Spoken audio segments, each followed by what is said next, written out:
Баянзүрх дүүргийн цагдаагийн 2 дугаар хэлцээний албаагчид хулгайн гэмтэргүүлсэн этгээдүүдийг газар дээр нь шуурхай арга хэмжээ авч ажилласны үр дүнд илрүүлсэн байна. Тус дүүргийн нутаг дэвсгэрт орсон суудаг иргэдийг гэртээ байхгүй үед нь тагтаар нь дамжиж хулгайн гэмтэргүүлдэн 31 сая төгрөг бусад эд зүйлсийг нь хулгайсныг тогтоогод байна.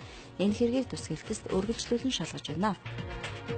Жижигрийн шуурхай албанд 48 дор байрны 2 давхраас дээрээс цэп хийдлээ найд тулгаарсан шиг дуудлага ирсэн. Яг тэр дуудлагыг хүлээж яваад манай сонсогдох цагдаагийн хэсгийн копон байдгийг тэрний цагдаа эргүүлээ явуулаад татчих бандарч юмтул.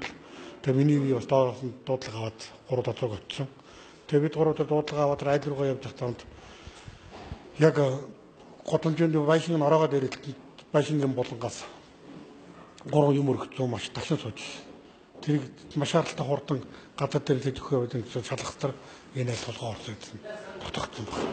Тэг яг үйлдэл дээр нь шалгаад идэвхтэй хэлцээ яг гардан хийсэн бол бандаж талхталж юм тул хоёр юм байна. Би цаатлаас нь орж ирээд таксигийн мэрэг машин тасгасан байна.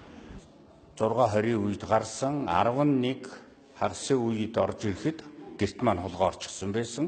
Хаалга үүдвэл бол бүрэн бүтэн гэтэл порчгоор одоо цонхны балкон орсон байсан. Ингээд иргэдийн мэдээлэл шуурхай өгсөн баг. Би 102-т бас мэдээлэл өгсөн. Тэгтэл бүрэлдэхүүн одоо очлоо. Наач нь очиж байгаа гэд хэлсэн.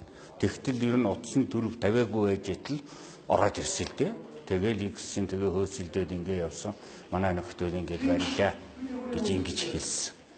Тэгээд бид ч одоо баярлсан. Тэгээд дараа нь шөнө энд ирээд за нөгөө цэпнэт ийм юмнуудыг оллоо. Энэ та хоёр ирээд үзээч гэж хэлсэн. Доторх юмнууд нь бүгд хэвийн байдалтай байжсэн юм аа. Тий. Тэгээд энэ дээр одоо бид баярлж байгаамаа. Хоёр хөгшин одоо яг уу цагдаагийн байгууллагт ажиллаж байгсан. Эний хувьд бол цагдаагийн байгууллагт бас ажиллаж байсан хүн л дээ. Тэгээд одоо нөхдөдөө митгээд манай нөхдөд төргийн шуурхай ажиллаад гэмт хэрэгтний газар дээр нь одоо төргийн шуурхай ирж мэдээллийн дагуу төргийн шуурхай ирж ажилласан авлах тэслэгч банзарагч түүний хамтран зүтгэгч одоо Бямб туул гэсэн байгаа. Тэгээ Бямб туулнаар хөөцөлдөж одоо барьсан байгаа. Тэр маш хурдан одоо тэрэнд бас манай иргэд бас тусалсан байгаа. Тэр авийн одоо хүмүүс тусалж одоо чиг юуг нь гаргаж өгсөн. Ингээд төргийн шуурхай үйлчлэн гэсэн юм аа. Тэгээ хөдөлмөрчдөө анхааруулахад хулгай гэдэг юм бол хүний сүйдэр шиг дагаж явдаг. Тийм учраас бид одоо балконоо, гарах орохтоо одоо юу н хаалга үүдэн шалгаж юван төгжиж явж байгаарай л гэж захин. Ер нь тухайн нөхцөл одоо эзэнгүй байгаа тохиолдолд хажуу хөрш айлуудтай ялангуяа бие биест тийш явуулаа гэдэг нь орон байраа эзэнгүй орсон тохиолдолд ингэж иргэдтэйгээ хамтарч ажиллаа. Би манайх инглээ 102 лж хорон цагдаа хэсгийн байцаагчтай хамтарч хэлж ярьдаг. Хэсгийн ахлагчтайгаа хэлж юм их зүгээр юм бол сөөхний дарга мартаа ч юм уу уламж хэлжүүлэх зүгээр л.